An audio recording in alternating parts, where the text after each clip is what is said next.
Hello बच्चों, कैसे हैं आप लोग? सब कुछ ठीक ठाक? तो चलें स्टार्ट करते हैं आइसोमरिज्म का लेक्चर 22। और अब क्या सीखेंगे? Conformational isomer. हर तरह के आइसोमर को सीख चुके हैं, अब स्टूडियो में कन्फर्मेशनल सीखना है। कॉन्फ़िगरेशनल के दोनों पार्ट सिखा चुके हैं, ज्योमेट्रिकल एंड ऑप्टिकल, यानी अब हम लोग आइसोमर के भी लास्ट पड़ाव पर हैं। वो क्या सीखना है अब हम लोग को? Conformational isomer. तो चले स्टार्ट करते हैं कन्फर्मेशनल आइसोमर। और कन्फर्मेशनल का ये लेक्चर फर्स्ट है, ये छोटा सा टॉपिक है, बहुत बड़ा टॉपिक नहीं है, है ना। Conformational isomer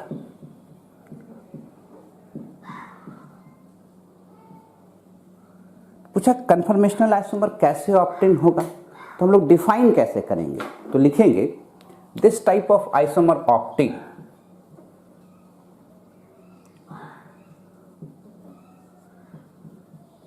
this type of isomer obtained due to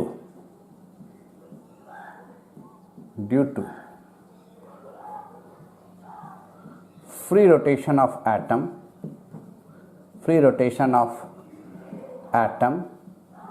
or group of atom about, ध्यान से देखना, carbon carbon single bond, carbon oxygen single bond, carbon nitrogen single bond, oxygen oxygen single bond etcetera. यानी ये सभी जगह single bond का ही use किए हैं। अमूमन हम लोग कार्बन कार्बन सिंगल बॉन्ड कहते हैं, पर हम इतना इसलिए लिखे कि सभी जगहों पर हम लोग कन्फर्मेशनल आइसोमर को देख सकते हैं। यानी this type of isomer obtain due to free rotation of atom और group of atom about carbon carbon single bond, carbon oxygen single bond, carbon nitrogen single bond, oxygen oxygen single bond, है ना। अब start कहां से करेंगे? Ethane से। और दो प्रोजेक्शन पर हमेशा ख्याल करना है, एक न्यूमैन प्रोजेक्शन और दूसरा सॉहॉर्स प्रोजेक्शन। इसको फिर से एक बार रिकैप कर दें कि दिमाग में आ जाए आप लोग को। सॉहॉर्स प्रोजेक्शन, इसी दो प्रोजेक्शन पर हम लोग को काम करना है ना। सॉहॉर्स में क्या बोले थे? दो वाई बना लोगे, एक वाई ये है और इसके बीच से निकाल दोगे, ऐसे लिख देंगे। दो वाई है ना, वाई अब कैसे देंगे? तो अब तो उसी को सीखना है। यहां न्यूएन में फ्रंट कार्बन को इस तरह से, बैक कार्बन को रेयर कार्बन कहते थे, उसको ऐसे भी लिख सकते हैं। तो ये न्यूमैन प्रोजेक्शन है। अब ईथेन में ऐसे लिखने का क्या महत्व होता है, कैसे क्या कहानी चलता है, अब डिटेल से बताने का समय आ गया है। पहले एक बार नोट करें, तब आगे की बात करें।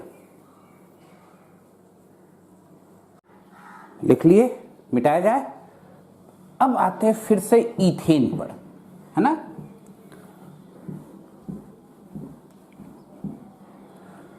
देखिए जाए, ध्यान से देखिएगा, ये ईथेन है, CH3 इसको फ्रंट कार्बन, इसको बैक कार्बन मांगते हैं। ये फ्रंट है, H लिखे और ये बैक कार्बन है। अभी हम ऐसे दिखा रहे हैं, ठीक है। ये फॉर्म भी ईथेन का ही है। और अगर हम लोग इससे हम लोग सॉहॉर्स, ये तो न्यूमैन प्रोजेक्शन हुआ, न्यूमैन प्रोजेक्शन हुआ। अब इसे हम लोग सॉहॉर्स प्रोजेक्शन में दिखाना चाहते हैं। सॉहॉर्स प्रोजेक्शन में दिखाना चाहते हैं, कैसे दिखाएंगे जरा देखो। दो वाई उल्टा है, एक वाई ऐसे है और एक वाई को जैसे उलट दो, H ये अपोजिट दिख रहा होगा। हम लोग सीखे क्या? कार्बन कार्बन सिंगल बॉन्ड के अराउंड फ्री रोटेशन हो सकता है। देखो ये ईथेन है ना, ये कार्बन कार्बन क्या है? सिंगल बॉन्ड है। और इसके अराउंड फ्री रोटेशन हो सकता है।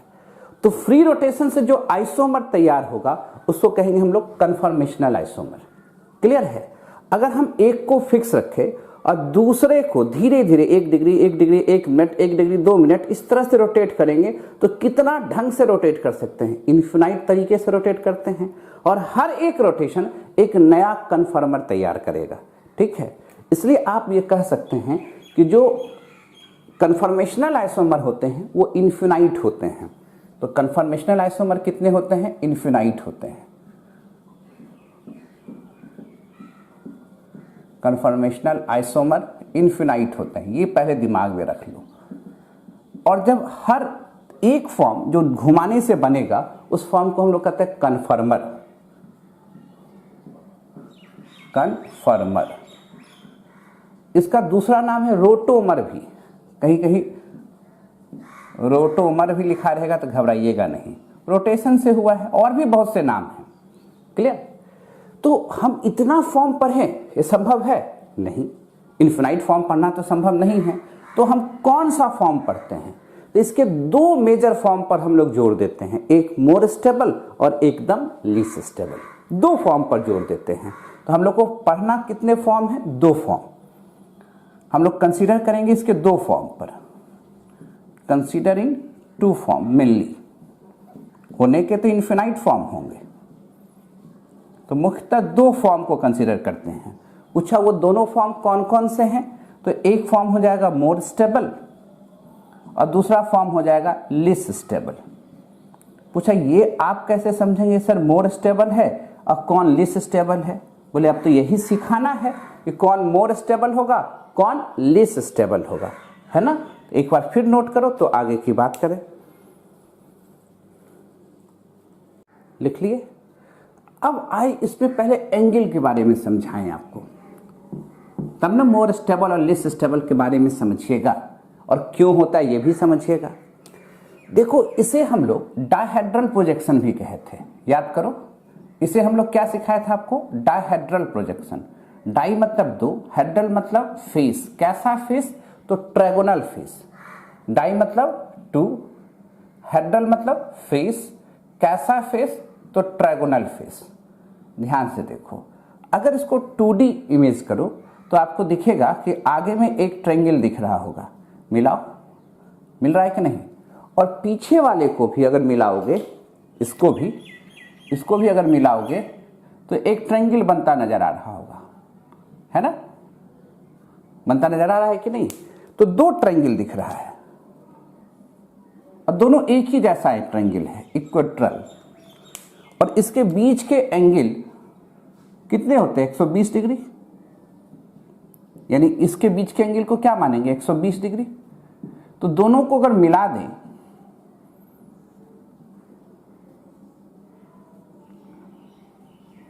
है ना, तो यहां से यहां 180 दिखेगा, यहां से यहां 180 दिखेगा और यहां से यहां 180 दिखेगा। तो हर 2 पॉइंट, ये 180 दिख रहा है, ये 180 दिख रहा है, ये 180 दिख रहा है, तब तो ये निश्चित तौर पर 60 डिग्री है। तो ये एंगल कितने डिग्री का हुआ? 60। ये यहां से यहां क्या मानेंगे? 60। और यहां से यहां क्या मानेंगे? 60। तो मेनली हम लोग जो सीखने जा रहे हैं वो रोटेशन ड्यू टू 60 डिग्री सीखेंगे। अभी रोटेशन ड्यू टू क्या सीखेंगे हम लोग? 60 degree. Rotation due to 60 degree, दिमाग में ये रखना है। क्लियर? अब कहानी को हम लोग बढ़ाते हैं। अगर 60 डिग्री से रोटेट करेंगे इथेन में तो क्या होगा और कैसे होगा? क्लियर? एकदम नोट करते जाओगे। इधर मिटा भी फिर से। हाँ, अब रोटेशन ड्यू टू हम लोग को क्या सीखना है? 60 डिग्री। ध्यान से देखिएगा, और एक को फिक्स करके दूसरे को रोटेट करना है। एक को फिक्स करके दूसरे को रोटेट करना है। तो क्या कर रहे हैं इथेन में? ध्यान से देखो, ये इथेन है, ऊपर ही बनाते हैं ज्यादा अच्छा रहेगा। ये इथेन है, ये बैक हो गया, और ये इथेन है, ये फ्रंट हो गया।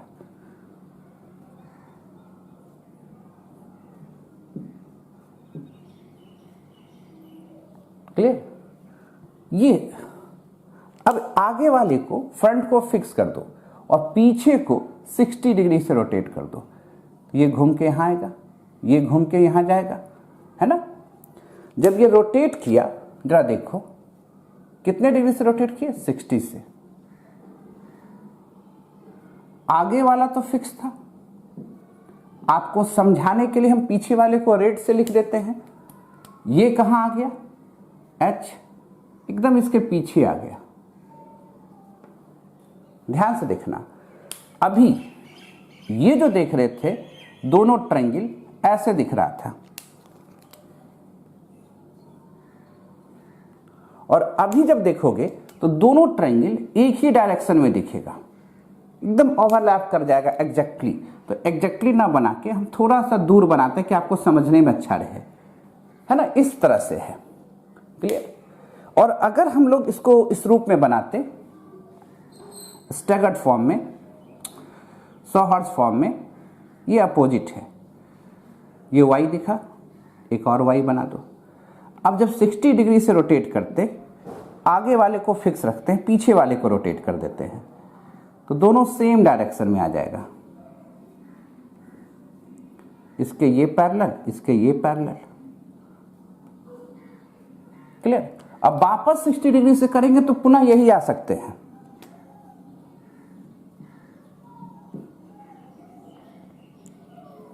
क्लियर है। तो इसके दो फॉर्म होते हैं। इस वाले फॉर्म को हम लोग कहते हैं स्टैगर्ड। इस वाले फॉर्म को क्या कहते हैं, staggered, staggered form of ethane. और इस वाले फॉर्म का नाम देते हैं इक्लिप्स्ड।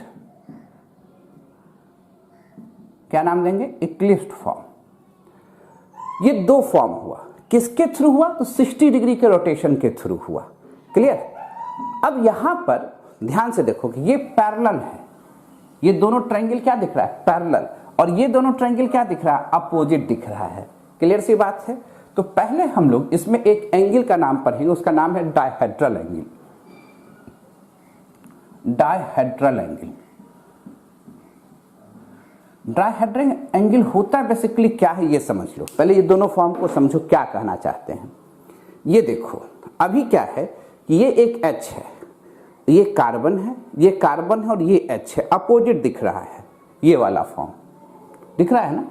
और यहां से ये H है, ऐसे पीछे वाले को फिक्स किए और इसको 60 डिग्री से रोटेट किए, ये दोनों पैरेलल आ चुका है, देखो है ना, पैरेलल दिख रहा है। उसी तरह ये दोनों पैरेलल आ चुका है और ये दोनों पैरेलल आ चुका है। तब तो दोनों ट्रायंगल, ये ट्रायंगल फेस और ये ट्रायंगल फेस पैरेलल कहला रहा है ना, 60 डिग्री से रोटेट करने से। तो जब डायहेड्रल एंगल की बात होता है तो डायहेड्रल एंगल होता क्या है, देखना ध्यान से। ये H, ये कार्बन, सिंगल बॉन्ड कार्बन, और ये H, इसके एंगल के बारे में चर्चा हो रही है। H, कार्बन, कार्बन और ये H दोनों पैरेलल है, तब कहते हैं डायहेड्रल एंगल 0 है, क्योंकि पैरेलल के बीच का एंगल 0 होता है। दोनों H क्या है, यहाँ पैरेलल है, तो यहाँ पर जो डायहेड्रल एंगल है उसको 0 कहेंगे। और यही डायहेड्रल एंगल इस दोनों के बीच में, ये H, पीछे वाला कार्बन, फिर आगे वाला कार्बन, फिर ये H, इसको क्या कहेंगे, 60 डिग्री। उसी तरह इस दोनों डायहेड्रल एंगल को क्या कहेंगे, 180 डिग्री। तो कभी डायहेड्रल एंगल 180 डिग्री लिखा गया तो कहने का मतलब ये और इसके बारे में चर्चा हो रही है। डायहेड्रल एंगल 60 डिग्री लिखा गया तो इस दोनों के बारे में चर्चा हो रही है। और 120 लिखा जाएगा तो C, फिर कार्बन, फिर H। 120 पर कहीं दिख रहा है आपको, नहीं दिख रहा है ना। क्लियर सी बात समझ में आ रहा है, क्योंकि H, फिर कार्बन के साथ H, फिर आगे दिख रहा है। एक 60 दिख रहा है और दूसरा 180 दिख रहा है। कोई दिक्कत वाली बात। तो कौन सा डायहेड्रल एंगल हुआ, डायहेड्रल एंगल 180 लिखने का मतलब H, कार्बन, H। ये जो एंगल आपको देख रहे हैं ये आपको 180 दिख रहा है। और 0 लिखने का मतलब दोनों H अभी आपको पैरेलल है, तो दो पैरेलल के बीच का एंगल क्या हो जाता है, 0। क्लियर। अब इस दोनों के बीच में एक फ्लूइड इक्विलिब्रियम टाइप कॉन्सेप्ट होते रहता है, दोनों एक दूसरे में कन्वर्ट होते रहता है। कौन सा इक्विलिब्रियम होता है, फ्लूइड इक्विलिब्रियम टाइप का कॉन्सेप्ट चलता है। अब हम लोग को स्टेबिलिटी डिस्कस करना है। कैसे डिस्कस करेंगे वो देखो, ध्यान से देखना कि अगर ये स्टैगर्ड फॉर्म में है, ये H और ये H अपोजिट है, देख रहे हो ना, ध्यान से देखना, ये H और ये H अपोजिट है। अब यहाँ से इसकी दूरी, जब इसको 60 डिग्री से रोटेट कर देंगे और यहाँ से इसकी दूरी, तो जब पैरेलल होगा तो इस दोनों के बीच की दूरी कम होगी, और जब दूरी बढ़ जाएगा, स्टैगर्ड फॉर्म में होगा, तो दोनों के बीच की दूरी ज़्यादा होगा। तो जब इसको रोटेट करते हैं, इक्लिप्स में कन्वर्ट करते हैं, तो इस दोनों के बीच, इसके इलेक्ट्रॉन पेयर के बीच में रिपल्सिव फोर्स लगता है, और इस रिपल्सिव फोर्स को नाम देते हैं हम लोग टॉर्सनल स्ट्रेन। क्या नाम देते हैं? Torsional strain. ध्यान दीजिएगा। तो क्या यहां टॉर्सनल स्ट्रेन है? तो कहेंगे नहीं, यहां टॉर्सनल स्ट्रेन फ्री है, टॉर्सनल स्ट्रेन फ्री है, ध्यान देंगे। और यहां पर क्या है? टॉर्सनल स्ट्रेन है, और इस टॉर्सनल स्ट्रेन को वैल्यू जब हम लोग देखते हैं, अप्रॉक्स 1 किलो कैलोरी पर मोल आता है। क्लियर? 1 कैलोरी पर मोल आता है। किलो कैलोरी लिखने से ज्यादा अच्छा रहेगा, हाँ ठीक लिख सकते हैं, 1 किलो कैलोरी पर मोल आता है। क्लियर? कोई दिक्कत? तब तो 3 है, तो 3 इस तरह से हो रहे हैं, यहां पर भी लगेगा और यहां पर भी लगेगा, तो टोटल यहां पर हम लोग लिख सकते हैं 3 किलो कैलोरी पर मोल एनर्जी लग रहा है। इससे ज्यादा एनर्जी है इसमें। और जब 3 किलो कैलोरी को जूल में बदलेंगे 4.8, तो लगभग 12.5 किलो जूल पर मोल एनर्जी लगेगा। क्लियर? तो अब ये बताओ, ये दोनों फॉर्म एक दूसरे में हमेशा कन्वर्ट होते रहेंगे, आगे पीछे होते रहेंगे, और दोनों के बीच का बैरियर कितना है? 12.5 किलो जूल पर मोल का। पहले एक बार नोट कर लो, तब आगे समझाते हैं। लिख लिए? समझ में आ रहा है क्या है? अब ये बात तो समझ में आ गया कि स्टैगर्ड वाला मोर स्टेबल है किससे? इक्लिप्स से। और दोनों के बीच का बैरियर कितना है? 12.5 किलो जूल पर मोल। तो ये मोर स्टेबल है और ये वाला लेस स्टेबल है। तो हम लोग को एक मोर स्टेबल फॉर्म पढ़ना है और दूसरा लेस स्टेबल फॉर्म पढ़ना है। यही तो सिखाए अभी, है ना? तो लेस स्टेबल फॉर्म कौन हो गया? इक्लिप्स। मोर स्टेबल फॉर्म कौन हो गया? स्टैगर्ड। अब बताओ, ये बैरियर बहुत बड़ा है कि बहुत छोटा है? तो कुछ लोग बोल देंगे बड़ा है। ध्यान से देखो, यूनिट क्या है? इतना किलो जूल पर मोल। एक मोल में कितने मॉलिक्यूल्स? 6.022। 10⁻23 मॉलिक्यूल्स को घुमाने के लिए कितना एनर्जी चाहिए? 12.5 किलो जूल पर मोल। तो एक मॉलिक्यूल्स को रोटेट करने के लिए जब देखिएगा तब तो लगेगा कि बहुत कम एनर्जी है, बहुत लेस अमाउंट ऑफ एनर्जी है।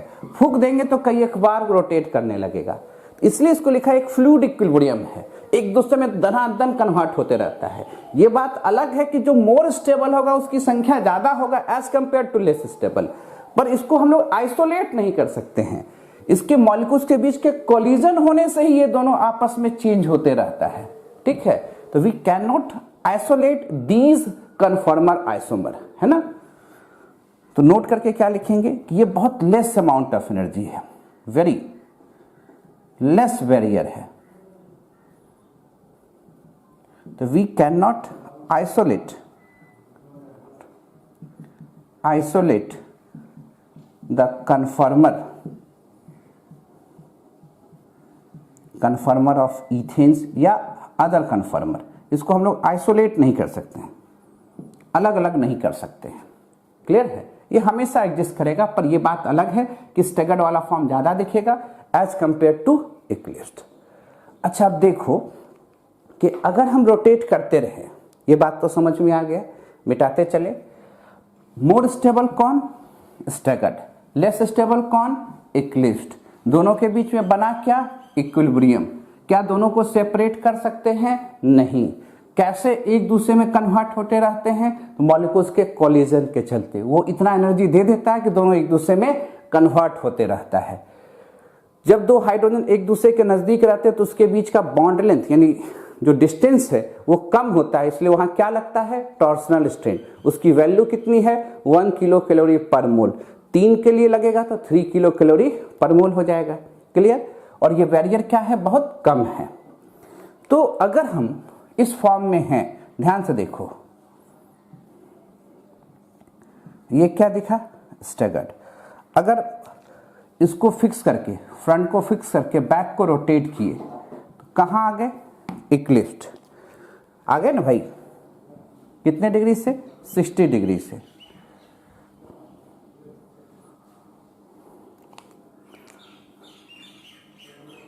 आपको पहचानने के लिए ऐसे लिख दिए। फिर इसको रोटेट कर दिए, फिर इसको रोटेट कर दिए कितने से? 60 डिग्री से। ये यहाँ आ जाएगा, ये यहाँ, फिर यहाँ, यानी ये स्टैगर्ड था। कन्वर्ट किस में हो गया? इक्लिप्स्ड में। और फिर 60 डिग्री से रोटेट करेंगे तो किस में चला जाएगा? स्टैगर्ड में। इसका मतलब एक दूसरे में एक हर 60 डिग्री के रोटेशन के बाद ये कन्वर्ट होते जा रहा है, चलता रहेगा। क्लियर? तो इसका एनर्जी डायग्राम कैसे बनाएंगे वो दिखा दे। लिखते जा रहे हो? अब एनर्जी डायग्राम बना के दिखा दे आपको।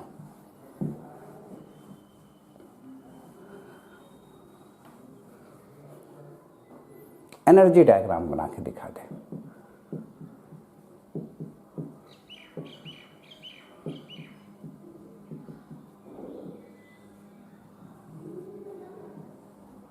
कहीं दिक्कत? लिख लिए? डायग्राम देखो, एनर्जी डायग्राम क्या है? Potential energy, reaction coordinate.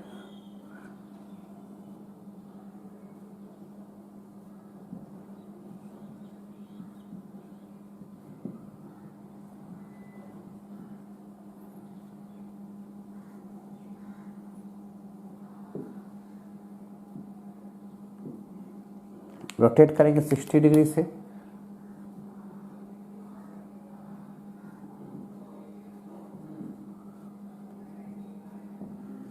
फिर अगर रोटेट करेंगे तो कहाँ जाएगा?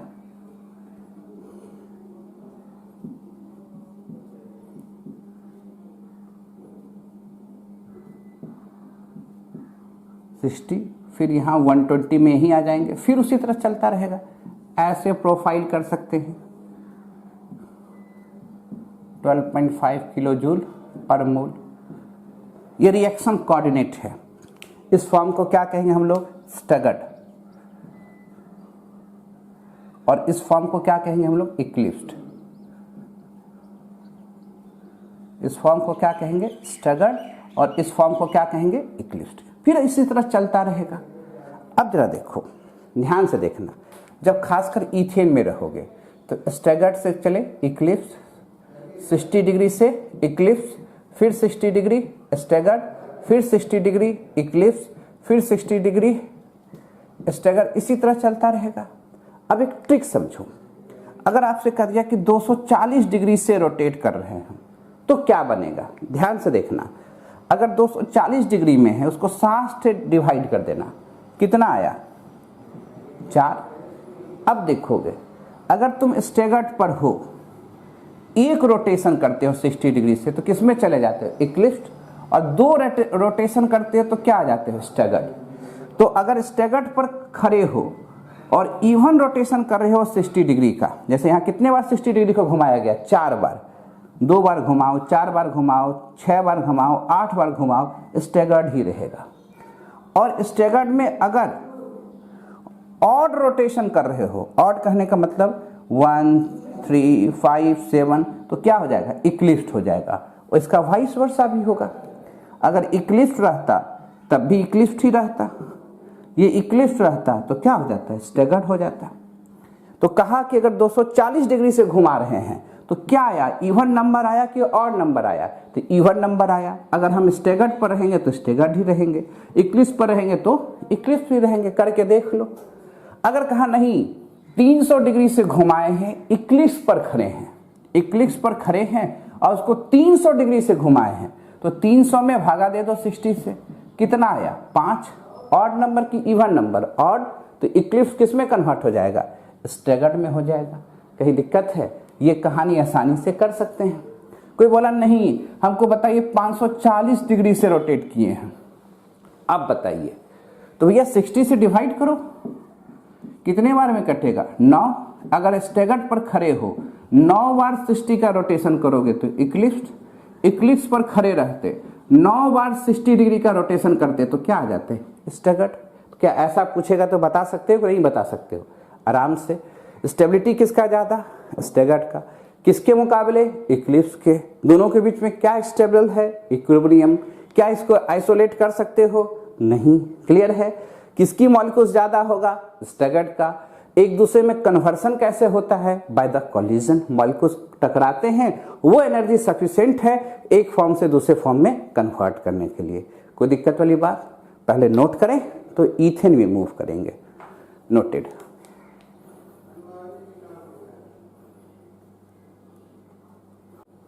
लिख लिए? मिटाया जाए?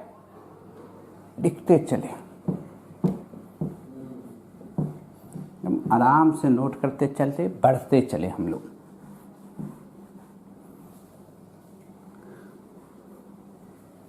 कहीं कोई दिक्कत? अब आ जाइए ईथेन में। ईथेन तो हो गया, सॉरी प्रोपेन में आ जाइए। प्रोपेन को जब देखेंगे तो CH3 CH2 CH3 प्रोपेन है। अब किसी एक को ले लीजिए, इसी को बैक ले लो या इसी को फ्रंट ले लो, या आप उल्टा ही ले सकते थे, बैक फ्रंट बदल सकते थे। कोई दिक्कत?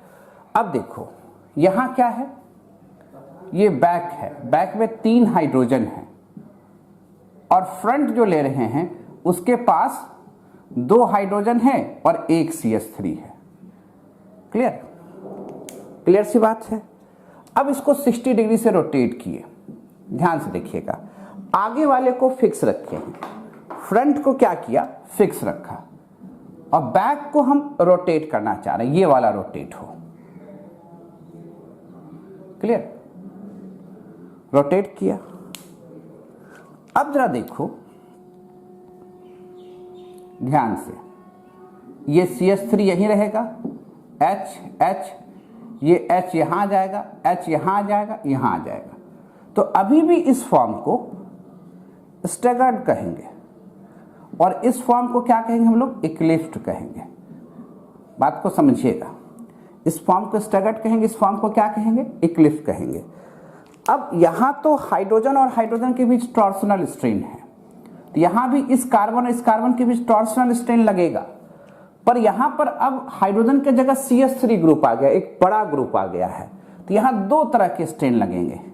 एक तो टॉर्सनल स्ट्रेन काउंट हो ही रहे थे, साथ में चूंकि CH3 एक बड़ा ग्रुप है तो एक steric strain, van der Waals strain create करेगा। अब इसमें एक साथ साथ कौन सा स्ट्रेन काउंट होगा? Van der Waals strain. और ये जो वंडरवाल स्ट्रेन है, इसको अगर हम लोग जोड़ें तो 1.4 किलो कैलोरी पर मोल आएगा, यानी ये हो गया 1.4 किलो कैलोरी पर मोल, और ये क्या हो गया? 1 किलो कैलोरी पर मोल, यानी ये क्या हो गया? 1 किलो कैलोरी पर मोल। अब ये ग्रुप जितना बड़ा होता जाएगा वो स्ट्रेन उतना ही ज्यादा होने लगेगा, है ना? अब रोटेट करेंगे तो ये आगे पीछे होगा, इसके बीच में भी फ्लूइड इक्विलिब्रियम होंगे, तो टोटल एनर्जी जोड़े इक्लिप्स का तो 1.4 1 और 1 कितने हो गए? 3.4 किलो कैलोरीज पर मोल।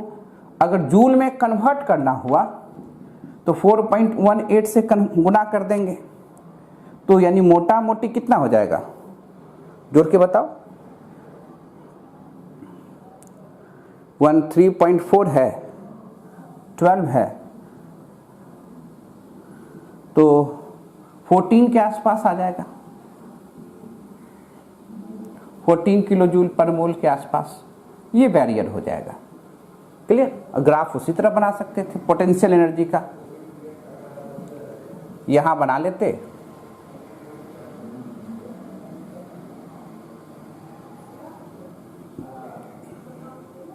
ये H, ये H, ये CH3, ये H, ये H, ये H,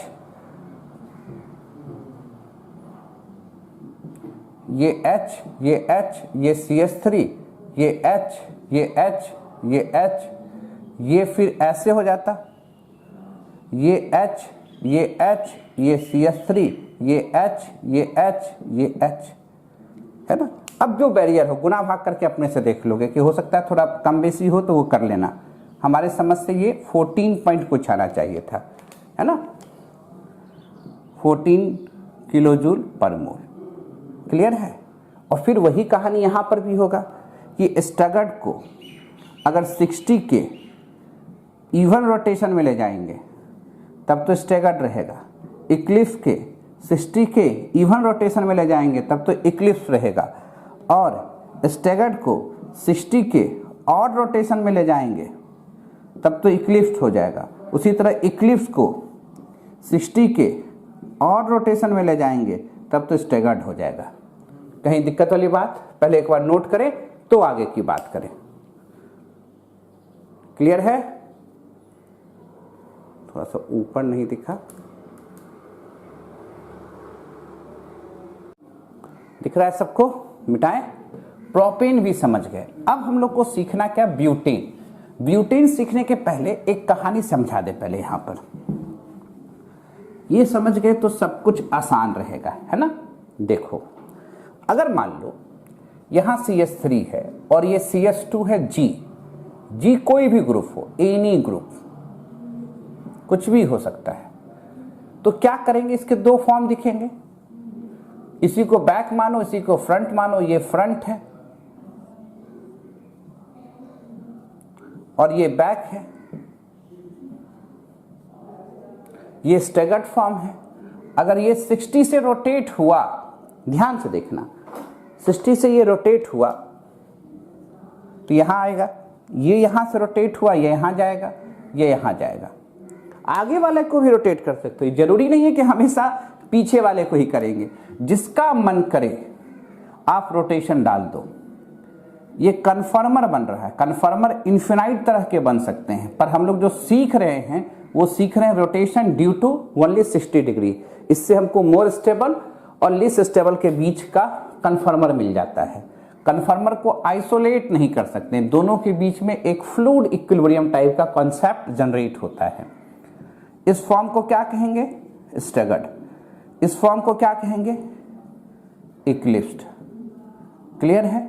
मोर स्टेबल कौन, स्टैगर्ड। लेस स्टेबल कौन, इक्लिप्स्ड। एनर्जी ज्यादा किसका, किसका, इक्लिप्स का। इसको लेस एनर्जी होगा और उसको मोर एनर्जी होगा। और डायग्राम उसी तरह बनाओगे, उसी तरह फाइल प्रोफाइल बना दोगे। पोटेंशियल एनर्जी, ये स्टैगर्ड वाला फॉर्म है,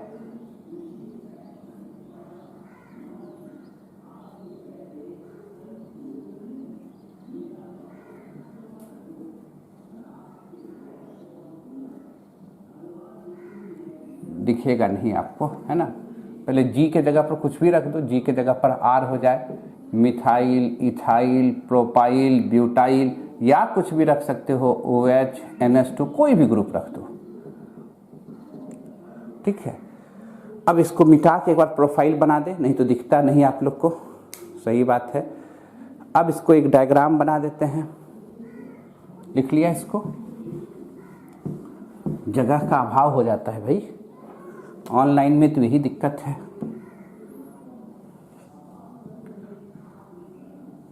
यह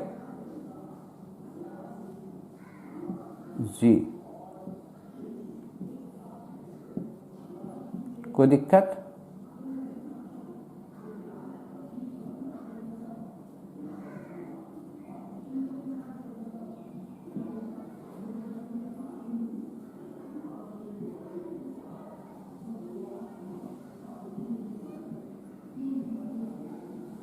इस तरह से चलता रहेगा। जी कुछ भी लेके चलेंगे, जी कोई दिक्कत है, जी है ना। अब आएंगे, हेडिंग लगाएंगे ब्यूटेन। ये रिएक्शन कोऑर्डिनेट है, हमेशा भूलिएगा नहीं, ये RC मतलब रिएक्शन कोऑर्डिनेट। क्लियर। ब्यूटेन चले। अब एक से ज्यादा फॉर्म दिखेगा, किसमें, ब्यूटेन में। ब्यूटेन बहुत इंपॉर्टेंट है, सबसे इंपॉर्टेंट आ गया आप ब्यूटेन ही। देखो ब्यूटेन,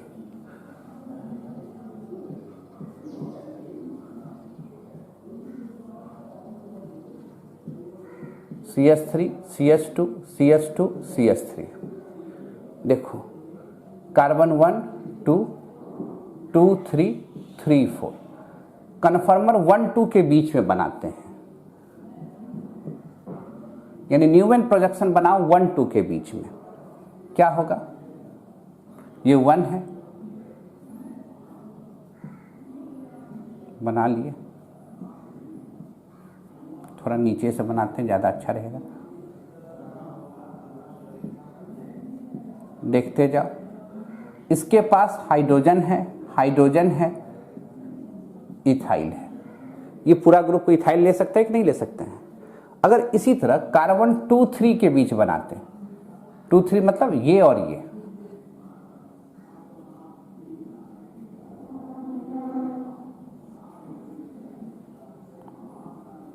हाइड्रोजन हाइड्रोजन 2, इसके साथ मिथाइल है, इसके साथ 2 हाइड्रोजन है और 1 मिथाइल है। और उसी तरह कार्बन 3-4 के बीच बनाओ, 3-4, 3 हो गया पीछे, 4 हो गया आगे, 4 हो गया हाइड्रोजन, यहां कितना है? 2 हाइड्रोजन। अब यहां क्या है? C2H5, clear? C2H5, ध्यान दीजिएगा, कोई दिक्कत वाली बात? अब देखो क्या है कि यहां पर एक G ग्रुप दिख रहा है, इथाइल, यहां पर G ग्रुप दिख रहा है। तो अभी थोड़ा देर पहले बताए हैं, जहां पर एक ग्रुप दिखेगा, एक G ग्रुप, इसके 2 फॉर्म होंगे, स्टैगर्ड और इक्लिप्स्ड। और स्टैगर्ड फॉर्म मोर स्टेबल होगा किससे? इक्लिप्स से। तो इसके भी 2 फॉर्म होंगे, वही स्टैगर्ड और इक्लिप्स, और स्टैगर्ड मोर स्टेबल हो जाएगा किससे? इक्लिप्स से। पर यहाँ 2 G ग्रुप है, देखो ध्यान से, एक ग्रुप ये है और एक ग्रुप ये है, तब इन सब से कहानी इसका अलग है। और यहाँ पर 4 फॉर्म डिफरेंट दिखेंगे। अब कैसे दिखेंगे पहले एक बार नोट कर लो, तो समझा के दिखाते हैं। यानी ब्यूटेन की कहानी कहाँ है? 2-3 में कहानी बदलेगा, जहां पर 2 G ग्रुप आते हैं। पहले नोट करें इसको, लिख लिए। अब आते हैं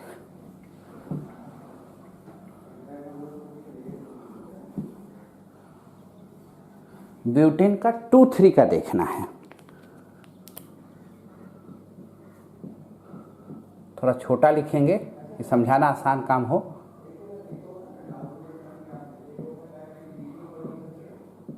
ये 2 है और ये 3 है।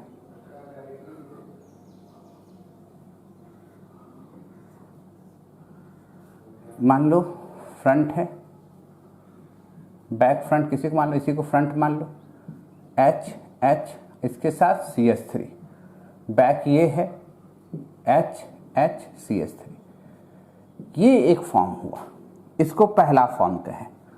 करना क्या है? Rotation due to 60 degree, 60 degree से रोटेट करो। ये फिक्स है फ्रंट वाला, रियर कार्बन जिसको कहते हैं बैक वाला कार्बन, उसको आप रोटेट करो इस तरह से, क्लियर? जब आप रोटेट करोगे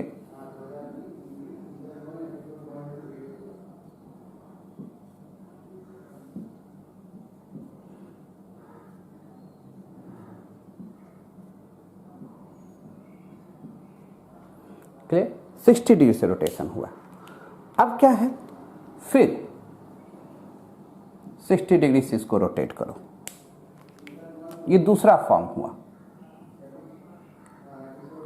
ये यहां आएगा, यहां आएगा, यहां आएगा। जो पहले से फिक्स है उसके साथ तो कोई छेड़छाड़ नहीं, ये यहां है तो यहां ही है। पर अब ये CH3, ध्यान से देखना, ये CH3 यहां था, निकल के यहां आ गया, है ना? इसको तीसरा फॉर्म कहें। अब फिर 60 डिग्री से रोटेट किए,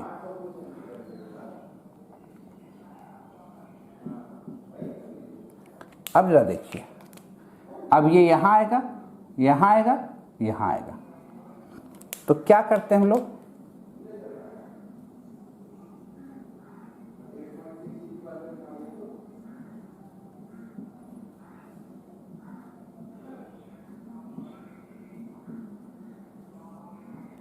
यहां आएगा 60 डिग्री, ये फोर्थ फॉर्म हो गया। इसको यहां लाओ, इसको यहां लाओ, इसको यहां लाओ। जो पहले फिक्स है CH3 H H, ये CH3 यहां, फिफ्थ फॉर्म। फिर इसको 60 डिग्री से रोटेट करो, ये यहां आएगा, ये यहां जाएगा, ये यहां जाएगा। ध्यान से देखते जाओ, CH3 H H, ये यहां H H CH3। फिर ये हो गया 6 फॉर्म, और फिर ये यहां से रोटेट करेगा 60। तो जहां चले थे वहीं आके खड़े हो गए, जहां से चले थे वहीं आके खड़े हो गए। क्लियर? अब ये वाला जो फॉर्म है ये भी तो स्टैगर्ड है, ये भी स्टैगर्ड है, ये भी स्टैगर्ड है। पहले जरा देखो कौन कौन सेम है। 3 और 5 को देखो, दोनों CH3 60 डिग्री पर है, खाली एक दूसरे का मिरर इमेज दिखता होगा। मिरर लगा देंगे तो ये हो जाएगा, ये लगाएंगे तो ये हो जाएगा, है ना। तो इसका मतलब हम लोग लिख सकते हैं 3 और 5 बराबर है। ध्यान से देखना। अब यहां देखो, एक CH3H, एक CH3H, यहां भी देखो CH3H CH3H, यहां भी इसको मिरर लगा देंगे तो ये इसमें कन्वर्ट हो जाएगा, हो जाएगा ना। कन्वर्ट करने की जरूरत नहीं, ये दोनों को आइडेंटिकल मारो, 2 और 6, यानी ये दोनों को हटाने के बाद कितने फॉर्म दिखे? 4 ही फॉर्म दिखे। स्टैगर्ड वाला ये जो फॉर्म है इसको हम लोग कहते हैं एंटी, ये मोर स्टेबल फॉर्म है। ये स्ट्रेन फ्री है, किसी तरह का कोई स्ट्रेन नहीं है, इसको मान के चल रहे हैं। और यहां पर क्या है कि CH3H के बीच स्ट्रेन लग रहा है, तो टॉर्सिनल प्लस वंडरवाल स्ट्रेन कितना हो गया? 1.4 किलो कैलोरी पर मोल। यहां पर भी तो 1.4 किलो कैलोरी पर मोल। और यहां टॉर्सनल स्ट्रेन, यहां पर सिर्फ टॉर्सनल स्ट्रेन लगेगा। कहां पर? यहां पर। और जहां CH3 है वहां टॉर्सनल प्लस वो दोनों लगेगा। अब देखो, ये जो CH3 और CH3 है, इस फॉर्म को पहले जानो, ये इक्लिप्स था। इक्लिप्स में इसको पार्सली इक्लिप्स कहते हैं, या इक्लिप्स भी पढ़ सकते हो। इसको पार्सली नहीं पढ़ोगे तो आगे वाले को फुल्ली इक्लिप्स पढ़ना होगा, या इसी को पार्सली इक्लिप्स पढ़ के अगले वाले को इक्लिप्स पढ़ सकते थे। अभी आप इक्लिप्स लिख रहे हो तो इस वाले फॉर्म को हम लोग फुल्ली इक्लिप्स लिखेंगे, कोई दिक्कत? अब देखो, ये स्टैगर्ड का ही फॉर्म है, ऐसा ही दिख रहा है, पर ये दोनों CH3 ग्रुप एक दूसरे से अपोजिट हैं। और यहां पर कितने डिग्री पर हैं? तो 60 डिग्री पर हैं। तो दोनों के बीच में यहां एक स्ट्रेन लगेगा, और इस स्ट्रेन को कहेंगे वंडरवाल स्ट्रेन।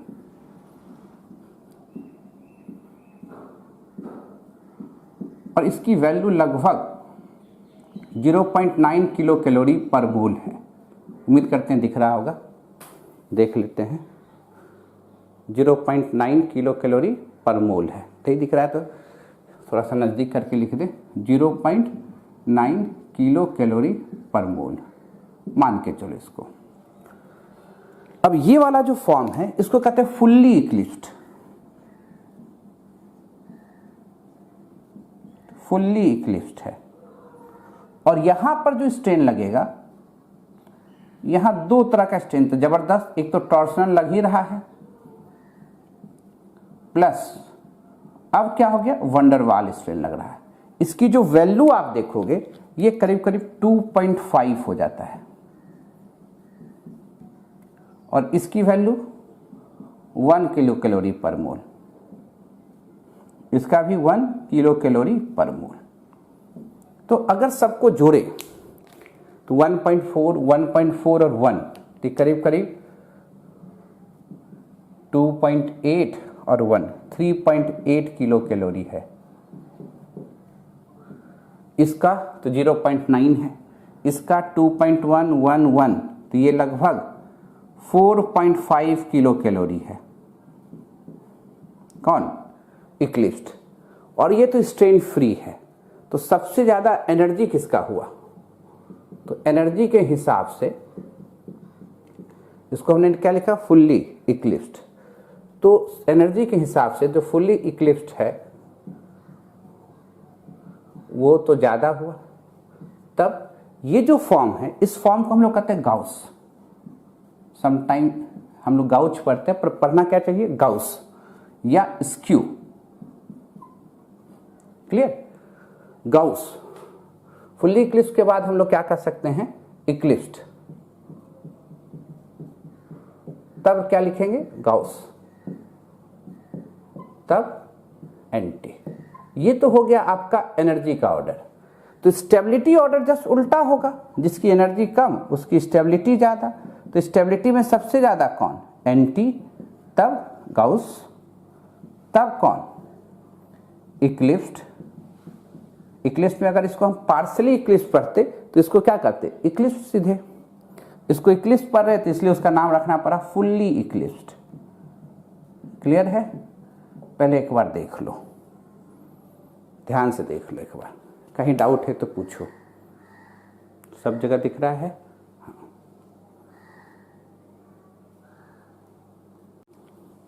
लिख लिए हो, मिटाया जाए।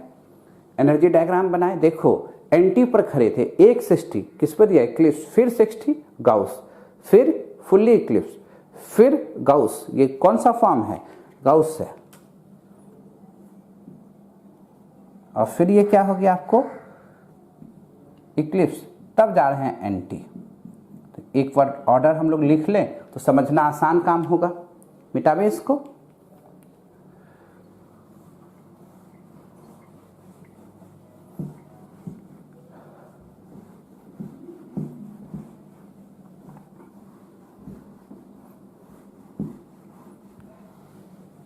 ध्यान से देखते चलो,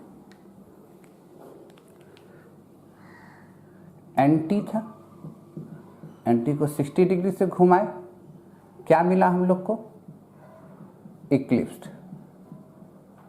फिर 60 डिग्री से घुमाए, क्या मिला, गाउस। गाउस भी तो स्टैगर्ड का ही फॉर्म है।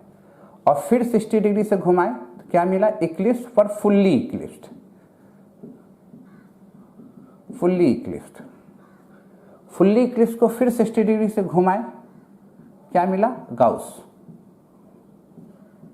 या इसको स्क्यू भी कर सकते हैं। और फिर 60 डिग्री से घुमाए तो क्या मिला हम लोग को, इक्लिप्स्ड। और फिर 60 डिग्री से घुमाए तो जहां थे वहीं चले आए।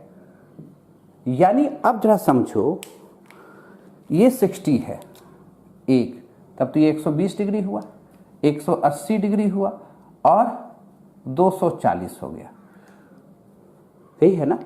यानी एंटी को 60 60 60 180 डिग्री से घुमाएंगे तो फुल्ली इक्लिप्स्ड हो जाएगा। और फिर 60 60 फिर 60, फिर इसको 180 डिग्री से घुमाएंगे तो एंटी हो जाएगा। यानी ये बात समझ में आया कि एंटी को 180 डिग्री से रोटेट करोगे तो फुल्ली इक्लिप्स्ड, और फुल्ली इक्लिप्स को फिर 180 डिग्री से रोटेट करोगे तो एंटी।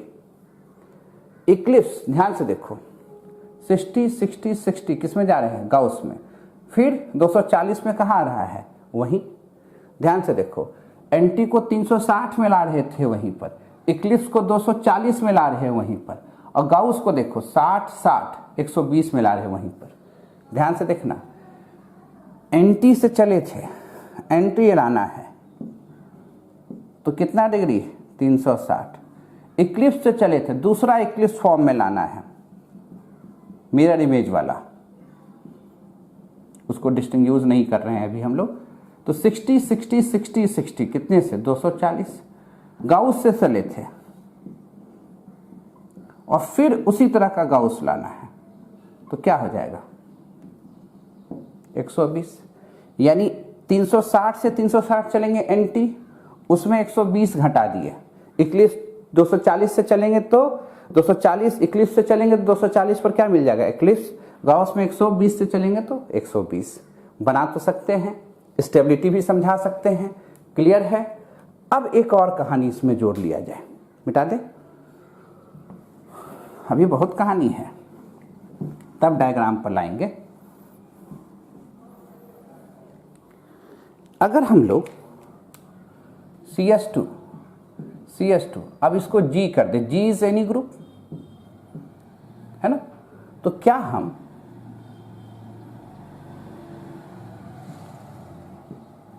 ऐसे लिखें, एक G, है ना। अब इसको रोटेट करो G,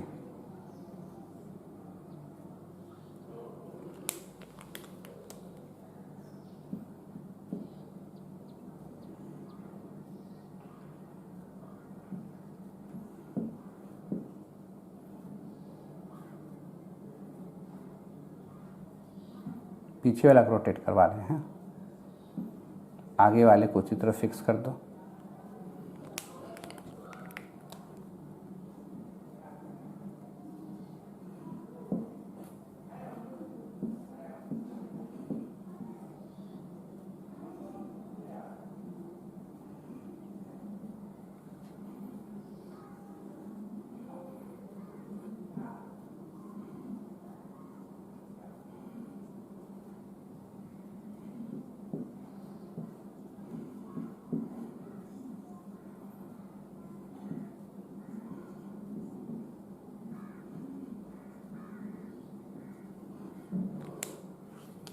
इसको कौन सा फॉर्म करेंगे, एंटी। इसको क्या कहोगे, इक्लिप्स्ड। इसको क्या कहोगे, गाउस। इसको क्या कहोगे, फुल्ली इक्लिप्स्ड। स्टेबिलिटी तो जान ही रहे हो, स्टेबिलिटी के लिहाज से अगर चलोगे तो सबसे स्टेबल एंटी, उसके बाद गाउस, उसके बाद इक्लिप्स्ड, उसके बाद फुल्ली इक्लिप्स्ड।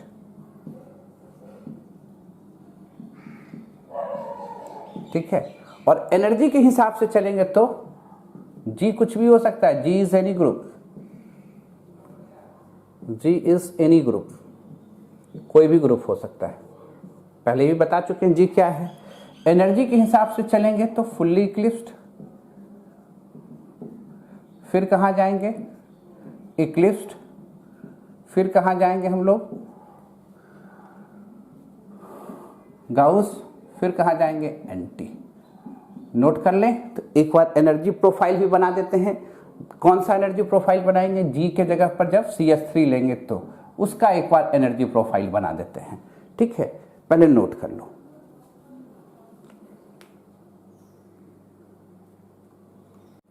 कोई दिक्कत, मिटाया जाए।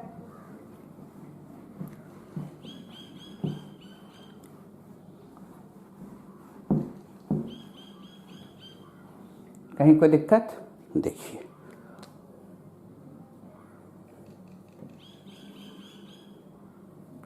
पोटेंशियल एनर्जी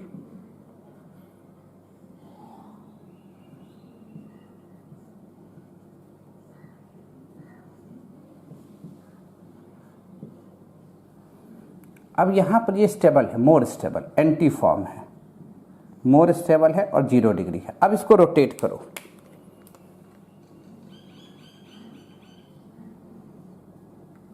जी मिथाइल ग्रुप लेके चलना, दोनों जी को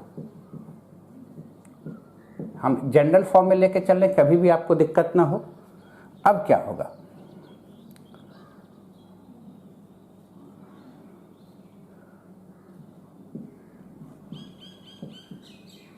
यहाँ H, यहाँ H, यहाँ H, इसको हम लोग कहेंगे इक्लिप्स्ड, है ना।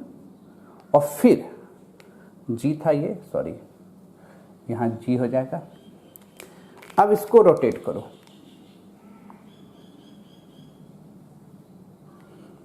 जैसे इसको रोटेट करोगे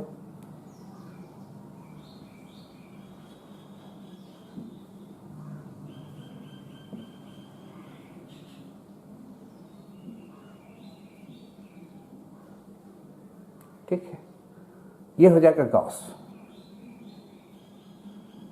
और फिर इसको रोटेट करेंगे, ये दिखना चाहिए, नहीं दिखेगा तो ऊपर करके दिखाएंगे आपको, इससे ऊपर बनाना है, नहीं दिखेगा तो दिखाएंगे भी। ये हो जाएगा फुल्ली इक्लिप्स्ड,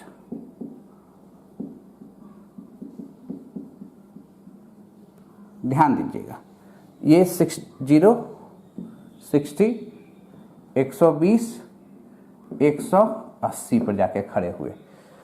ध्यान दीजिएगा, मिथाइल है। तो ये जो सिस्टम है, फिर यहीं पर जाके गाउस, फिर यहाँ पर ये गाउस हो जाएगा, दिखेगा नहीं, लिख देते हैं सिर्फ वर्ड में। तो ये जो एनर्जी बैरियर देखेगा मोटा मोटी इन 19 किलो जूल पर मोल का आएगा। गुना भाग कर लेना, जोड़े थे तो हम लोग को आया था 4.5 किलो कैलोरी पर मोल, और ये आया था हम लोग को 3.8 किलो जूल पर मोल। तो इसके हिसाब से तो और बड़ा होना चाहिए था, जगह नहीं है इसलिए छोटा बनाए हैं। और ये करीब करीब 16 किलो जूल पर मोल का है ना। इसी तरह से चलता रहेगा, फिर गाउस, फिर स्क्यू, इसी तरह से चलता रहेगा। और जी के जगह पर क्या लेना है अभी, मिथाइल।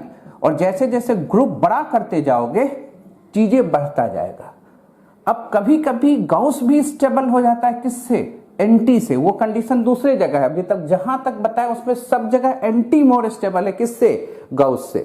पर बहुत सा फॉर्म ऐसा दिखाएंगे जिसमें गाउस ही मोर स्टेबल होगा एंटी से। अभी वो फॉर्म नहीं जिक्र कर रहे हैं, अभी सिंपल वे में जिक्र हो रहा है। क्लियर है? कहीं डाउट हो रहा है कहीं समझने में? इसी तरह अपने से आप लोग ध्यान दो, पेंटेन का बनाओगे और पेंटेन में क्या करोगे, कार्बन 2-3 का या 3-4 का ले लेना। उसी तरह हेक्सेन का बना लेना, हेक्सेन में कार्बन 3-4 का बना लेना।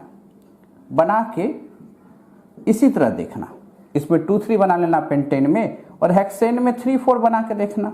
यही 4 फॉर्म आना चाहिए। क्लियर है? कोई दिक्कत वाली बात? पहले नोट करें और उधर देख लेते हैं, दिखा के नहीं तो ऊपर करके दिखा देते पहले। नहीं दिख रहा है सब? क्लियर है? नोट करें इसको, लिख लिए। क्या करना है समझा रहे हैं। अब कुछ और बातें सीखें। क्या अगर आपसे कोई पूछे कि कन्फर्मर, ये सब आपस में क्या कराएंगे, कन्फर्मर, इसको सेपरेट कर सकते हैं, आइसोलेट कर सकते हैं? बोलिएगा नहीं, ये आपस में कन्वर्ट होते रहते हैं बाय द कोलिजन। इनके बीच स्टेब्लिश क्या है, तो इक्विलिब्रियम। ये सब बात तो समझ में आ रहा है। अब कुछ बातें इस तरह से सिखाएं आपको। ये तो कार्बन कार्बन बॉन्ड था, हम शुरू में क्या लिखाएं, कार्बन ऑक्सीजन बॉन्ड भी हो सकता है।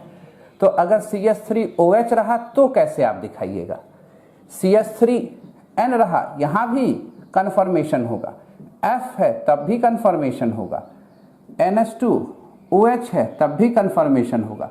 शर्त क्या है, हाइब्रिडाइजेशन sp3। तो यहां तो साफ साफ दिख रहा है कि भैया एक रिंग है, H है,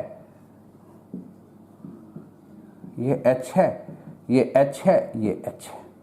यहां क्या दिख रहा है, हाइब्रिडाइजेशन sp3, sp3, यहां lone pair, lone pair.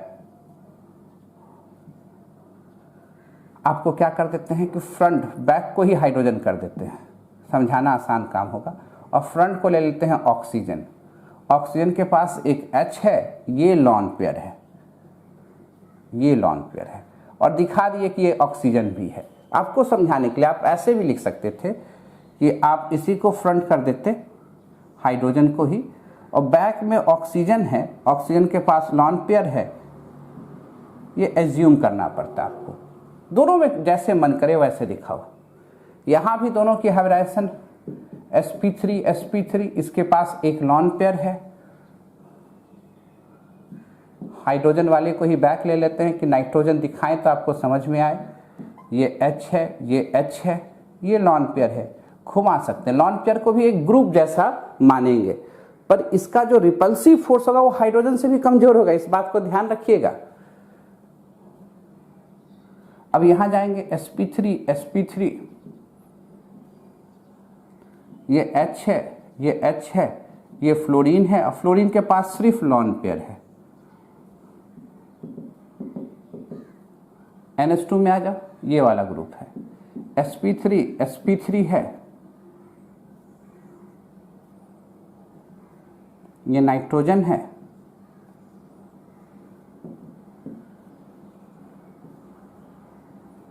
Oxygen है, और ये हाइड्रोजन है, ये NH2OH है।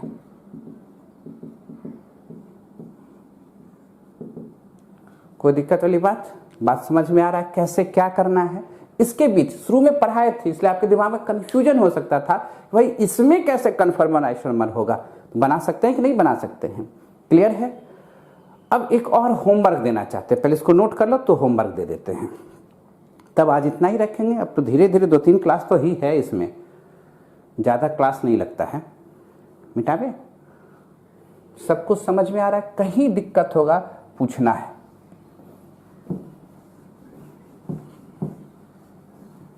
कहीं दिक्कत होगा रिपीट करेंगे, पूछेंगे, क्वेश्चन सेशन करेंगे। अब जो होमवर्क दे रहे हैं उसको बनाओगे तो कॉन्सेप्ट क्लियर हो जाएगा। क्या दे रहे हैं हम, जो आज पढ़ाए रिपीट करोगे, पर हम न्यूमैन प्रोजेक्शन में लिखाए हैं ज़्यादातर, आप उसको न्यूमैन भी बनाओगे, सॉहर्ट्ज़ प्रोजेक्शन में भी बनाओगे, सॉहर्ट्ज़ प्रोजेक्शन में भी बनाओगे, और एनर्जी डायग्राम दिखाओगे। 3 काम करोगे, जिसका जिसका लिख रहे हैं। इथेन का तो करोगे ही, प्रोपेन का करोगे ही, ब्यूटेन का तो सब फॉर्म करोगे। सब फॉर्म कहने का मतलब कार्बन 1 2, कार्बन 2 3 में कितने बनेंगे ये भी बता चुके हैं, कार्बन 3 4 में। और सब में ये भी करना, न्यूमैन भी करना, सॉहर्ट्ज़ भी करना है, एनर्जी डायग्राम भी बनाना है, घुमा के दिखाना भी है। तो 2 3 में कितने फॉर्म बन जाएंगे? 4, इसमें 2 फॉर्म, इसमें 2 फॉर्म। उसी तरह पेंटेन में करोगे प्रैक्टिस, सब कुछ अपने से आराम हो जाएगा, आएगा भी और आराम से दिखेगा भी।